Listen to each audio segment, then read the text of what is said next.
The room filled with the sounds of virtual gunfire as Nathaniel, smashed the buttons on my controller, completely focused on beating Caleb in our usual Friday night deathmatch. But everything stopped when he paused the game, looked me straight in the eyes, and said, "Nate, there's something I need to tell you. I'm gay, and I've been in love with you for as long as I can remember." My heart slammed against my ribs like it wanted out. For a second, I just stared at the frozen screen, the pixels blurring as my brain tried to process what he had just dropped on me like a grenade. Caleb, my best friend since freshman year at the University of Washington, the guy who had my back through every late-night cram session, every breakup, every family drama, was sitting there on his worn leather couch in his Capitol Hill apartment, hands trembling slightly around his controller. Seattle rain tapped against the window like it was trying to get in on the conversation. I laughed at first, a nervous bark that echoed too loud in the sudden silence. "Come on, man, that's not funny. Pass me another beer and let's finish this round." But Caleb didn't laugh. His blue eyes, usually sparkling with that easy mischief that made him the life of every party, were dead serious, rimmed with something that looked dangerously close to tears. "I'm not joking, Nathaniel. I've tried to keep it buried, but every time we hang out like this, it gets harder. You're more than my best friend. You're everything." The words hung between us, heavy and undeniable. I felt the couch cushions shift as he leaned forward, elbows on his knees, waiting for me to say something, anything. My mind raced back through years of memories. The road trip to Portland, where we shared one motel room and stayed up talking until dawn, the way he always remembered my coffee order, even when I changed it every month, the quiet support when my dad called from Spokane last Christmas to remind me real men don't cry over lost jobs. None of it had ever felt romantic to me. Or had it? A tiny crack opened in my chest, a whisper of doubt. I shoved down hard. "Caleb, I don't know what to say. This is coming out of nowhere." My voice cracked on the last word. He nodded slowly, running a hand through his blonde hair. The same haircut he'd kept since college because I once told him it looked good. "I get it. I've been scared for years. Scared you'd freak out. Scared you'd walk away. But I couldn't keep pretending anymore. Not with you." The vulnerability in his tone hit me harder than any punch. I stood up too fast, the controller clattering to the floor, and paced to the window. Outside, the city lights blurred through the rain-streaked glass. My hands were shaking. Part of me wanted to bolt, to pretend this conversation never happened and go back to our easy banter. But another part, the part one didn't want to name, felt something stir, a warmth that scared me more than his confession. We sat in silence for what felt like hours, but was probably only minutes. Caleb didn't push, just waited with that quiet patience he'd always had. Finally, I muttered, "I need air. I need to think." I grabbed my jacket and headed for the door without looking back. The sound of the rain swallowed my footsteps as I stepped into the night, heart pounding, mind spinning with questions I wasn't ready to answer. How long had he felt this way? Did I miss every sign? And worse, what if some buried part of me had been waiting for him to say it? The walk home through the wet Seattle streets did nothing to clear my head. By the time I reached my own apartment in Fremont, the confession replayed on loop. I dropped onto my bed, still in my clothes, staring at the ceiling. Caleb's face, the way his voice had cracked on my name, kept flashing behind my eyelids. I'd always thought of us as brothers. Now the word felt too small, too wrong.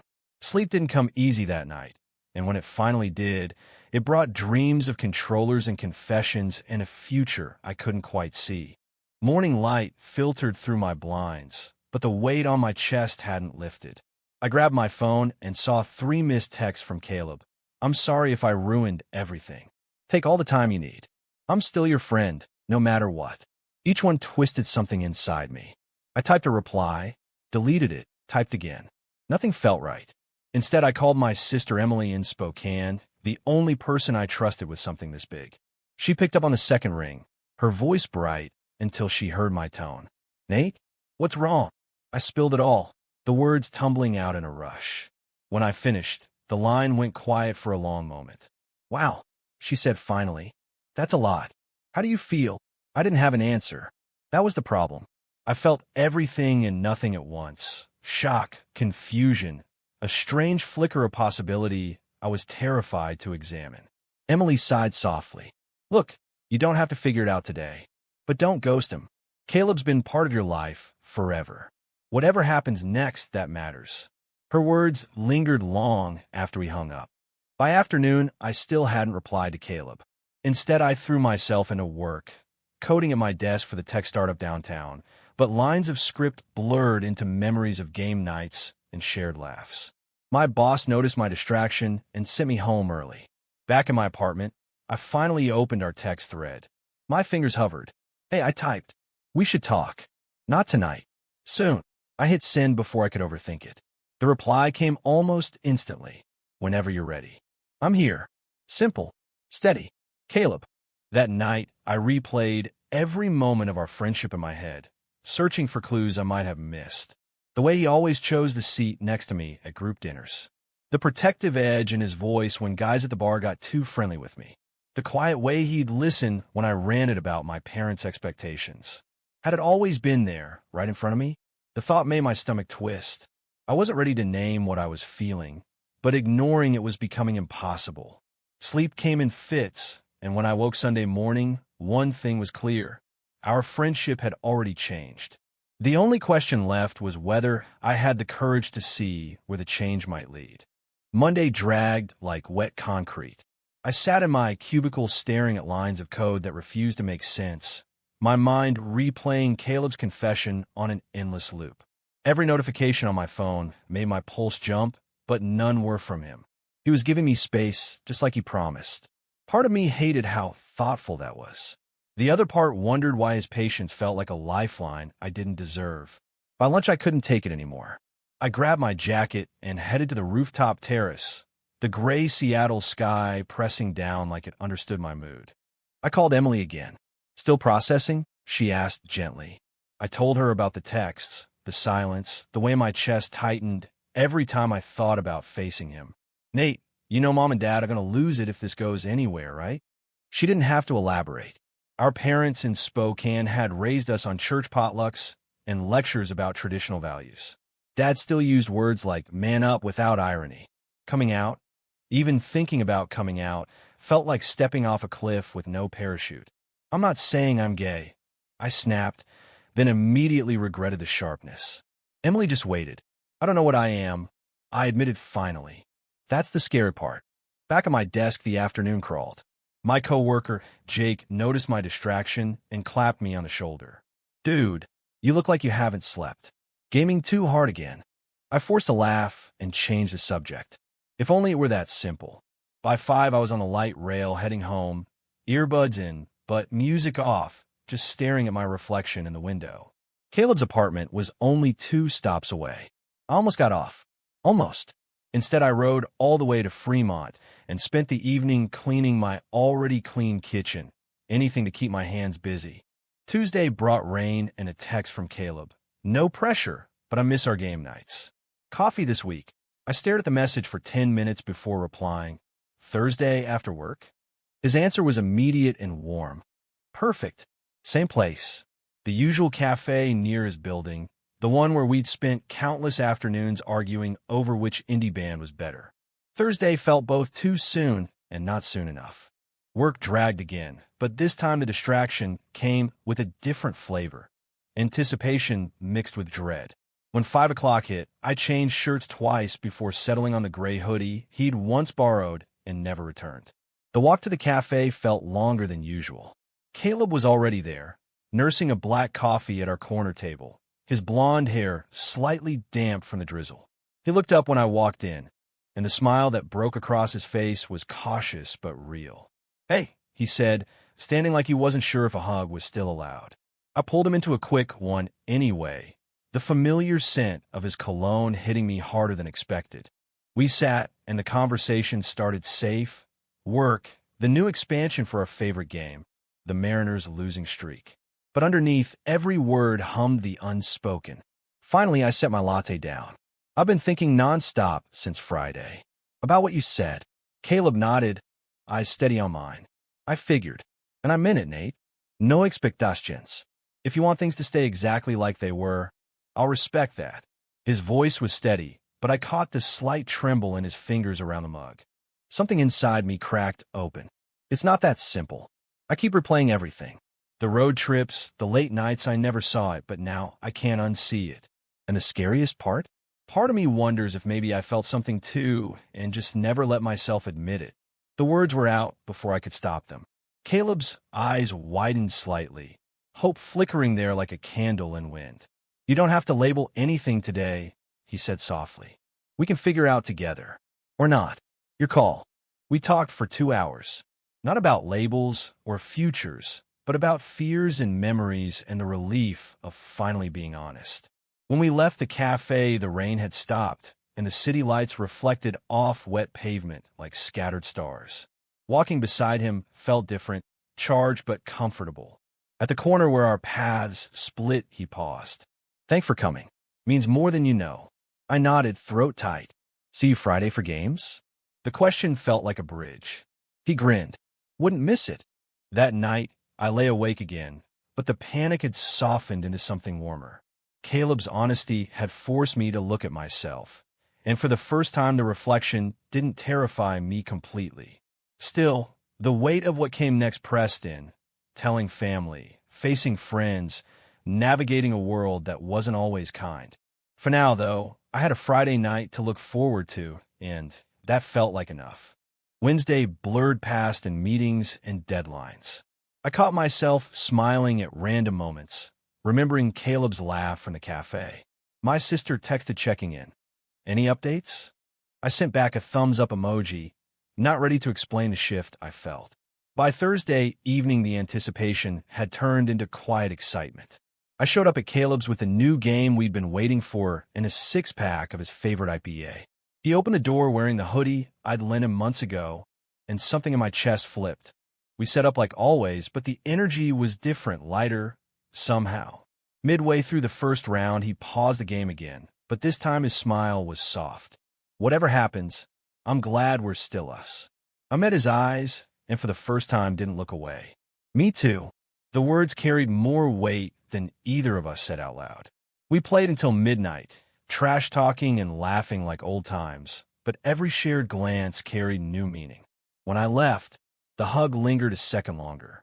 Friday morning, I woke with a strange sense of possibility. Work felt manageable. Even the gray sky seemed brighter. I didn't know where this road led, but for the first time I wasn't running from it. Caleb had cracked open a door I hadn't known existed, and stepping through felt less like falling and more like flying. The weekend stretched ahead, full of questions and maybe, just maybe, answers I was finally ready to explore. The next few weeks settled into a careful rhythm. Game nights continued, but now they carried an undercurrent of something new. Stolen glances, longer hugs goodnight, conversations that drifted from surface topics to deeper ones. Caleb never pushed. He simply showed up as himself, open and steady, letting me set the pace. I appreciated that more than I could say. At work, I threw myself into a big project, hoping the focus would quiet the questions still swirling. It helped, but not enough. One Saturday, Emily drove down from Spokane for a surprise visit. We met at Pike Place Market, the crowds and fish-throwing chaos a welcome distraction. Over clam chowder, she studied me across the table. You look different. Lighter. I told her about the coffee, the games, the slow unfolding. Her eyes widened. So, are you dating? The word landed heavy. We're figuring it out. No labels yet. She reached across and squeezed my hand. I'm proud of you, Nate. But you know, Mom and Dad, she didn't finish. We both knew. Their annual Christmas letter still talked about finding a nice girl. The thought of disappointing them sat like lead in my stomach. Monday brought the first real test. My coworker Jake invited the team to his housewarming party. Caleb was included. Everyone knew we were a package deal. At the party, the music thumped and beer flowed. I watched Caleb laugh with our friends, his easy charm drawing people in, as always. When a guy from accounting started flirting with him, something sharp twisted in my chest. Jealousy? The realization hit hard. I excused myself to the balcony, gripping the railing as city lights sparkled below. Caleb found me minutes later. You okay? His voice was soft, concerned. I turned, the words spilling out. Seeing that guy talk to you, I didn't like it. Caleb's smile was gentle. You don't have to figure it all out tonight. But I'm not going anywhere. We left early, walking the quiet streets back toward his place. The air felt charged. At his door, he hesitated. Want to come in? Just to talk. I nodded. Inside, we sat on the couch, controllers untouched. I think I'm scared, I admitted. Scared of what this means for us, for my family, for everything. Caleb listened without interrupting, then shared his own story. How he'd known since high school, but stayed silent, afraid of losing the one person who mattered most. His honesty cracked something open in me. When he finished, I reached out and took his hand. The touch sent warmth up my arm. I don't want to lose you either, I whispered. The weeks that followed brought more quiet milestones. We started taking walks along the waterfront after work, talking about everything and nothing. One evening under the glowing Ferris wheel, he stopped and looked at me. Whatever pace you need, I'm good with it. I believed him. But life wasn't only gentle. My parents called that weekend, Dad's voice booming through the speakerphone. When are you bringing a girl home, son? The question landed like a punch. I mumbled something about being busy and hung up quickly. Caleb noticed my mood that night and didn't press, just ordered our favorite Thai food and put on a movie. His quiet support meant more than words. Work grew hectic with a deadline looming. I stayed late one night, exhausted and frustrated. Caleb showed up at the office with coffee and a smile. Figured you could use backup. We sat in an empty conference room going over code together like old study buddies. When the project finally wrapped at midnight, he drove me home, the radio playing low.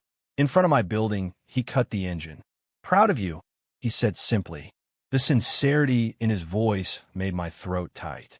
I leaned across the console and hugged him, the embrace lasting longer than any before. When I pulled back, our faces were close. Neither of us moved. The moment stretched, electric and terrifying. Then I whispered goodnight and slipped out. The next morning, I woke with his face still in my mind.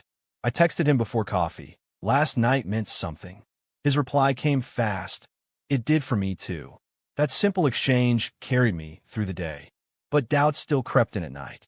Was I ready for what this could become? Could I face my parents? The questions circled, but Caleb's patience gave me space to breathe. By the end of the month, we'd settled into something new. Friendship deepened, boundaries gently shifting. Game nights, now, ended with long talks on the couch. One Friday, after a particularly intense round, he turned to me. I love you, Nate. Not just as a friend. I need you to know that hasn't changed. The words didn't scare me this time. Instead, they settled warm in my chest. I took a breath. I think I feel the same. The admission felt like stepping into sunlight after years in shadow. Caleb's smile was radiant. We didn't kiss. Not yet. But the promise hung between us, real and hopeful. Outside, the rain had stopped again, and Seattle felt a little brighter. I walked home with a lightness I hadn't known I was missing. The road ahead still held unknowns, family conversations, friends' reactions, my own lingering questions. But for the first time, I wasn't facing them alone. Caleb was there, steady as ever, and together we were learning what it meant to choose each other. Summer arrived in Seattle with longer days and warmer evenings. Caleb and I started venturing out more. Brunch in Ballard, hikes in Discovery Park, quiet evenings on his balcony watching the city lights. Each outing felt like a small victory, a step toward something real. We still hadn't put a label on it, but the way his hand brushed mine when we walked, the way I caught myself staring at his smile, told its own story. One Saturday, we drove to Snoqualmie Falls, the mist rising like a veil around the roaring water. We sat on a bench overlooking the cascade, shoulders touching. I never thought I'd get this, Caleb said quietly. You. Us. I turned to him, the spray cool on my face. Me neither, but I'm glad we're here. The moment felt big enough to hold everything. Fear, hope, possibility. On the drive back, we sang along to an old playlist. Windows down, wind whipping through. For the first time, the future didn't feel terrifying. Monday brought reality crashing in. My parents announced a surprise visit to Seattle for Dad's work conference. They'd booked a hotel downtown and wanted dinner. I told Caleb over lunch, my stomach in knots. They still think I'm bringing home some nice girl eventually. He squeezed my knee under the table. You don't have to tell them anything until you're ready. I'll be here either way. His support helped, but the dread lingered. The dinner happened on Wednesday at a waterfront restaurant. Mom hugged me tight. Dad clapped my shoulder too hard. Conversation flowed about work and sports until Mom asked the inevitable. Seeing anyone special? I froze, fork halfway to my mouth. Caleb's face flashed in my mind. Not really. I lied, hating the words. Dad grunted approval. Good. Focus on your career first. The rest of the meal tasted like ash. When I finally escaped to my apartment, I called Caleb immediately. He came over without hesitation, listening while I vented. I feel like a coward, I admitted. You're protecting yourself, he said softly. That's not cowardice. The next weekend, we attended a mutual friend's barbecue. Jake's backyard was packed with familiar faces. Caleb and I arrived together as always, but this time the easy camaraderie felt fragile. Halfway through the afternoon, our friend Marcus pulled me aside. You and Caleb seem different lately. Everything okay? His tone was casual, but his eyes searched mine. I shrugged it off, but later I saw him watching us with a frown. The seed of unease planted itself. Sunday brought the first crack. Marcus texted me, Dude, people are talking. You two holding hands at the market last week? What's going on? I stared at the message, heart racing. We hadn't held hands, not publicly, but someone must have seen us walking close, shoulders brushing. I showed Caleb the text. His jaw tightened. Ignore it for now, or we can talk to him. We chose the latter. Meeting Marcus at a coffee shop felt like stepping into a minefield. He listened, then shook his head. Look, I'm not judging, but your dad's friends with my uncle. Word travels. The warning landed heavy. The following week, tension simmered. Work deadlines loomed, and I found myself snapping at small things. Caleb remained patient, but I could see the worry in his eyes. One night, after a long day, I showed up at his door unannounced. He let me in without question. We sat on the couch in silence until I finally spoke. I'm scared I'll lose everything. Family, friends, the life I thought I had. He took my hand. You might lose some of it, but you won't lose me. The simple promise cracked the dam. Tears I hadn't known were there spilled over. Caleb pulled me in his arms, holding tight while I let go. After that night, something shifted again. We started being more intentional. Date nights that felt like dates, quiet talks about the future. One evening on his balcony under string lights, I turned to him. I want to try this. For real. Caleb's smile lit up the dark. Me too. The kiss that followed was soft, tentative, full of years of unspoken feeling. It wasn't fireworks. It was homecoming. When we pulled apart, we were both smiling. But the world outside didn't pause. My parents called again, pressing for details about my social life. Marcus kept texting vague warnings. Work colleagues started giving sidelong glances. Each day brought new pressure, yet Caleb's steady presence made it bearable. We faced it together, small steps, honest conversations, quiet support. The journey wasn't easy, but it was ours. By the end of summer, we'd carved out a space where friendship had grown into something deeper, stronger. The challenges ahead still loomed, but for the first time, I believed we could face them. Caleb's love had forced me to grow, and in return, I was learning to love him back, openly, honestly, completely. Fall brought shorter days and sharper realities.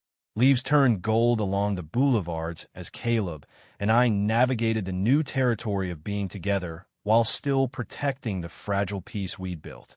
We kept things quiet, no big announcements, no public displays beyond the occasional hand squeeze when no one was looking. But secrets have a way of surfacing. The first blow came mid-October. Marcus called me at work, voice tight. Your dad's in town for that conference again. He ran into my uncle at the golf course. Asked about you. I didn't know what to say, so I mentioned you and Caleb seemed close lately. I'm sorry, man. It just slipped. My blood ran cold. I thanked him woodenly and hung up, heart hammering. Caleb was at a client meeting, so I paced my apartment alone, rehearsing explanations that all sounded hollow. When he finally arrived that evening, I told him everything. His face paled, but he stayed calm. We'll handle it together. The call from Dad came the next morning. Nathaniel, we need to talk. In person. No pleasantries. I drove to their hotel downtown, stomach in knots. Mom sat beside Dad on the stiff sofa, eyes red. Dad didn't waste time. Marcus's uncle says you've been involved with Caleb. Is that true? The room spun. I took a breath and nodded. Yes, we're together. Silence crashed down. Dad's face hardened. We raise you better than this. This isn't you. Mom's voice was softer, but no less painful. We just want you happy. Are you sure this is the path? The conversation spiraled. Disappointment, confusion, conditional love wrapped in scripture. I left hours later feeling hollowed out, driving straight to Caleb's without calling ahead. He opened the door and pulled me inside without a word. I collapsed on the couch and told him everything. Caleb listened, then held me while I shook. They'll come around, he whispered, but we both knew it might not be that simple. That night we stayed up talking until dawn, mapping out boundaries and next steps. His steady presence kept me from falling apart completely. Work became another battlefield. Word had spread somehow. Subtle shifts in hallway conversations, awkward silences in meetings. My boss pulled me aside Friday afternoon. HR wants to chat. Nothing formal yet, but keep things professional. The warning stung. I spent the weekend at Caleb's, the two of us cooking together and watching old movies, creating small pockets of peace amid the storm. The biggest betrayal came from an unexpected direction. My cousin Tyler, visiting from Portland, posted a group photo on social media from a recent family gathering. Me and Caleb standing close, his arm casually around my shoulders. The caption was innocent, but comments flooded in. One from an old high school friend read, "Didn't know Nate swung that way." My parents saw it. Dad called again, voice colder than before. "We're coming to Seattle next weekend. This ends now." Caleb and I spent the days leading up to their arrival preparing, practicing calm responses, reminding each other of our worth. The confrontation happened at my apartment. Mom cried. Dad paced. "Choose, Nathaniel. Your family or this." The ultimatum hung heavy. I looked at Caleb standing beside me, solid and unwavering. Then I looked at my parents, the people who had raised me, loved me in their own limited way. "I love you both," I said quietly, "but I won't choose. I'm not broken. I'm just me." Dad's face flushed. Mom reached for me, but stopped. They left without another word. The door closing behind them echoed like a finality. Caleb stayed the night. We sat on the floor surrounded by half-empty takeout boxes, processing the loss. "I'm sorry you had to go through that," he whispered. I shook my head. "I'd do it again. For us." In that moment, the sacrifice felt worth it. The next weeks were hard, strained family texts, tense days at work, the quiet ache of missing Sunday calls with Mom. But Caleb was there every step. We leaned on each other, growing stronger in the cracks. By late November, the storm had eased slightly. Mom started sending careful texts checking in. Work settled into cautious normalcy.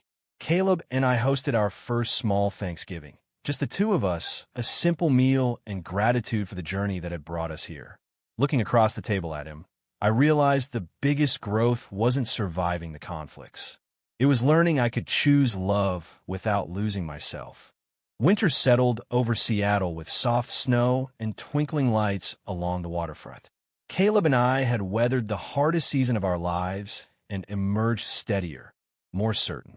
Family conversations remained careful, but no longer hostile. Mom had started asking about Caleb in her weekly calls, small steps toward acceptance. Dad stayed distant, but the door wasn't fully closed. At work, the whispers had faded into background noise. Life had found a new rhythm. One crisp December evening, we walked through the Christmas market at Westlake Center, hands linked openly for the first time. The air smelled of roasted chestnuts and pine. Caleb stopped beneath glowing strands of lights and turned to me. "Remember that night? I confessed everything." I nodded, smiling. "Best scare of my life." He laughed softly. "Best decision of mine." The kiss we shared right there, surrounded by strangers and holiday cheer, felt like coming full circle. No more hiding. Just us. The new year brought fresh starts. I received a promotion at work, recognition that had nothing to do with rumors and everything to do with my skills. Caleb landed a dream contract with a local design firm. We celebrated with a quiet weekend getaway to a cabin on Whidbey Island, snow falling softly outside, while we sat by the fire talking about the future. Dreams of traveling together, maybe one day adopting a dog, building a life that was authentically ours. The conversations flowed easy now, built on the foundation of everything we'd survived. Spring arrived with cherry blossoms along the University of Washington campus. We walked the quad where we'd first met years ago as freshmen, the air sweet with renewal. Caleb squeezed my hand. "Look how far we've come." I thought of the boy I'd been, the one terrified of his own feelings, and the man I was becoming. The journey hadn't been linear. There were still hard days, family tension that flared occasionally, societal stares we learned to ignore.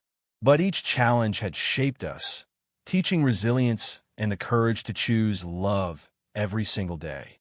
Summer brought another milestone. My parents visited Seattle again, this time staying at a hotel near Caleb's apartment. Dinner was tense at first, but Caleb's genuine warmth slowly chipped away at the walls. Dad even asked about his work. Small victories. Later that night, Caleb and I sat on his balcony, city lights sparkling below. "Thank you," I said quietly, "for waiting, for believing in us." He pulled me close. We did this together. Looking back now, that single confession during a game night had been the catalyst for everything: pain, growth, a love deeper than either of us had imagined possible. Nathaniel and Caleb were no longer just best friends. We were partners, building a future on honesty and courage. The road ahead still held unknowns, but we faced them side by side, stronger for every scar and every triumph. True or false? A shocking revelation from your closest friend can destroy everything you thought you knew, but also open the door to the most authentic love you'll ever find.